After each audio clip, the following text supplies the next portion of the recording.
Hello my dear friend, welcome to education point online. So friend, कैसे हैं आप लोग? आई होप बहुत अच्छे होंगे।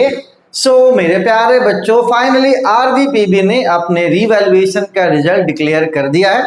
बहुत ऐसे बच्चे भी हैं जिनका पेपर चेंज हो चुका है, वो पास हो चुके हैं, लेकिन बहुत ऐसे बच्चे भी हैं जिनके रिजल्ट में नो चेंज आया है।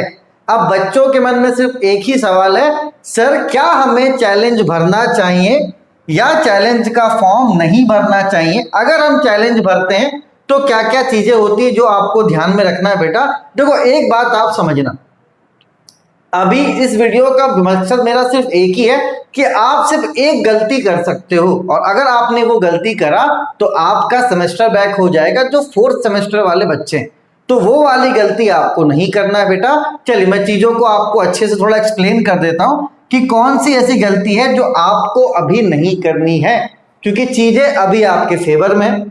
अगर आपने वो गलती करा तो हो सकता है कि वो चीज आपके अगेंस्ट में चला जाए। ठीक है, चलिए बेटा देखो, अगर आप फोर्थ सेमेस्टर में हो और आपका पेपर अच्छा गया था, आपका पेपर अगर अच्छा गया था तो नो डाउट आप चैलेंज का फॉर्म भरो, नो डाउट आप भरो चैलेंज का फॉर्म।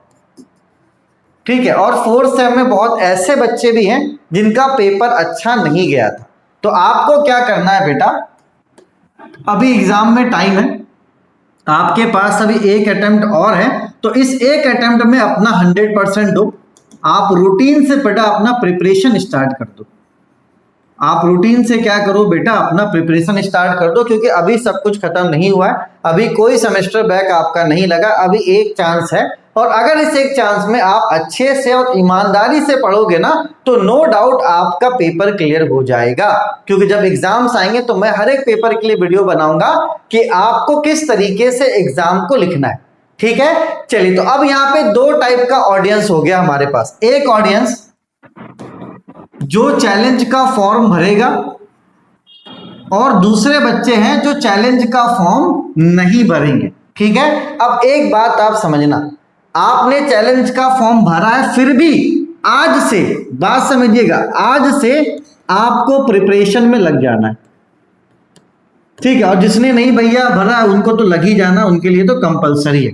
अब देखो बेटा, गलती क्या होता है बच्चों से, बच्चे क्या करते हैं, चैलेंज का फॉर्म भर लेते हैं, है ना। बच्चे क्या करते हैं बेटा, चैलेंज का फॉर्म भर लेते हैं, है ना, और उनको लगता है कि पेपर निकल जाएगा, उनको लगता है कि पेपर निकल जाएगा। ठीक है, लेकिन होता क्या है बेटा कि आप जब वहां पे जाते हो तो वहां पे बहुत सारी ऐसी चीजें होती हैं जिसके कारणवश आपका पेपर नहीं निकल पाता। ठीक है, देखो आप जब चैलेंज में जाओगे ना, वहां होता क्या है समझो आप। ठीक है, आपको एक टीचर मिलेगा जो एक टेबल में बैठा हुआ रहेगा, बढ़िया सा मस्त टड़ा। ठीक है, आप जाओगे उससे अपनी कॉपी लोगे। ठीक, कॉपी आप लेके वहीं पे बड़ा सा हॉल रहता है, आप वहां बैठ के अपनी कॉपी को देखोगे। अब वहां पे दिक्कत क्या है ना कि टीचर अपनी गलती नहीं मानते, टीचर अपनी गलती सुनते ही नहीं है। अगर आप उनको बोलोगे सर ये क्वेश्चन है, ये सही है, अब वो बोलते हैं नहीं नहीं ये क्वेश्चन गलत है, तुमने गलत करा। अब तुम वहां पे लड़ोगे तो नहीं ना। ठीक है, वहां पे तो आप लड़ने नहीं जाओगे। देखो चैलेंज में एक बच्चा, मतलब एक ऐसा सिचुएशन होता है जहां पे पेपर निकलता है बेटा। वो सिचुएशन क्या है कि अगर किसी क्वेश्चन में आपको नंबर नहीं दिया गया है तो वहां पर आप नंबर ले सकते हो। और बहुत बार देखा गया है कि नंबर ऐड करने पर,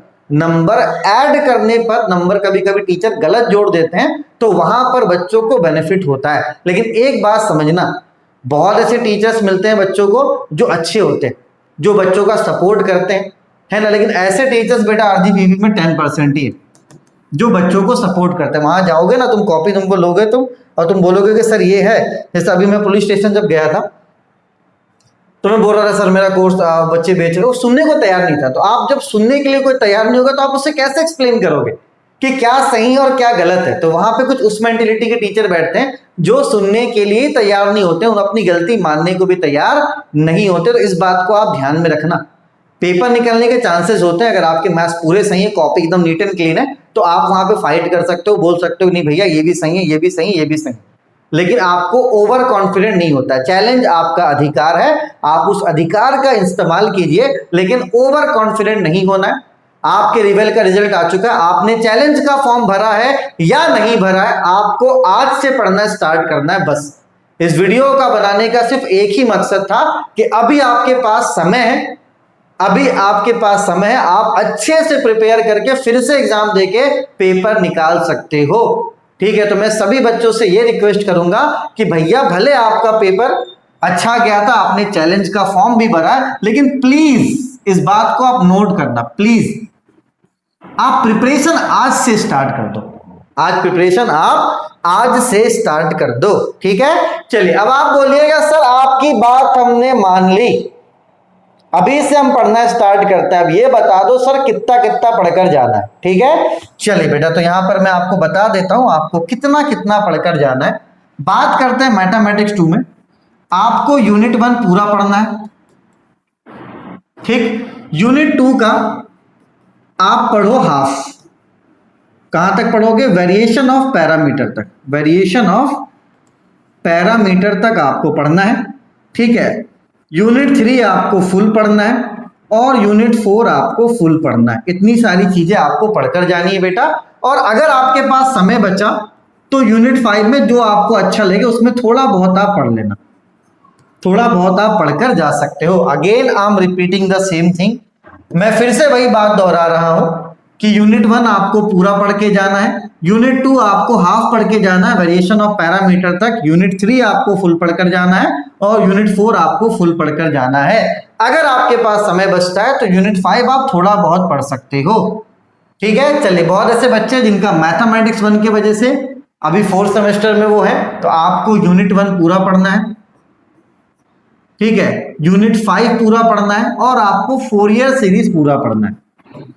ठीक है, तो यूनिट 1 पूरा, यूनिट 5 पूरा, साथ में 4 ईयर सीरीज। इसके अलावा 2 से 3 टॉपिक और आप पढ़ सकते हो, जैसे कि बीटा गामा हो गया, है ना, डबल ट्रिपल इंटीग्रेशन हो गया, तो ये आप पढ़ सकते हो। लेकिन अगर मैथमेटिक्स 1 में आप पूरा यूनिट 1 पूरा 5 और 4 ईयर सीरीज पढ़कर जाते हो तो आप पास हो जाओगे। ठीक है, चलिए, इंजीनियरिंग ड्राइंग में बहुत बच्चों का बैक है बेटा, आपको पूरा पढ़कर जाना पड़ेगा।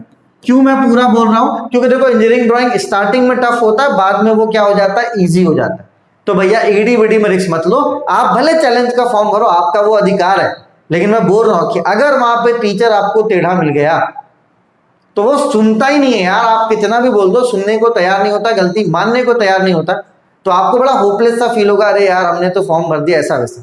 लेकिन दुआ करना आपको अच्छे टीचर मिले, कोऑपरेट करें, आपकी बात को सुने, आपकी बात को रखें, अपनी गलती माने, है ना। चलिए, BEEE जिनका बैक है बेटा, यूट्यूब पे फ्री क्लासेस चल रहा है, लिंक मैं डिस्क्रिप्शन पे दे दूंगा। कम से कम BEEE लिखा 3.5 यूनिट आप पढ़कर जाओ, आराम से पास हो जाओगे। जिनका फिजिक्स है वो भी 3.5 यूनिट पढ़ के जाओ, यूट्यूब पे पूरा क्लास फ्री चल रहा है, लिंक डिस्क्रिप्शन पे है।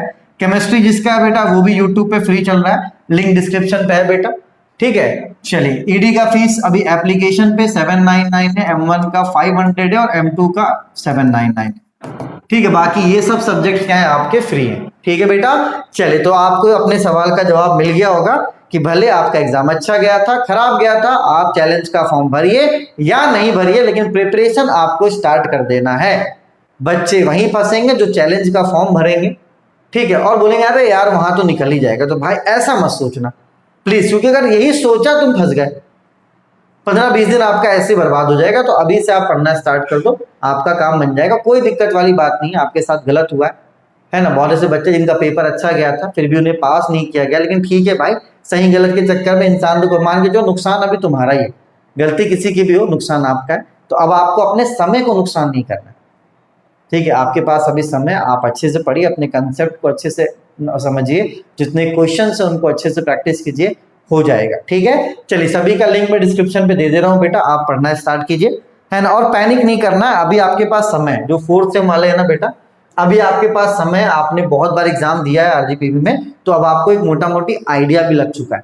ठीक है, तो आप डरिए मत, जो सारी चीजें जो मैंने बताई उसको आप करो। अगर उसके बाद भी डर लगता है भाई साहब, इस पर फोन लगा देना। ठीक है, हमारा ही नंबर है। चलिए, जब तक अपने और अपनों का खूब ख्याल रखिए, take care, bye bye, Tata.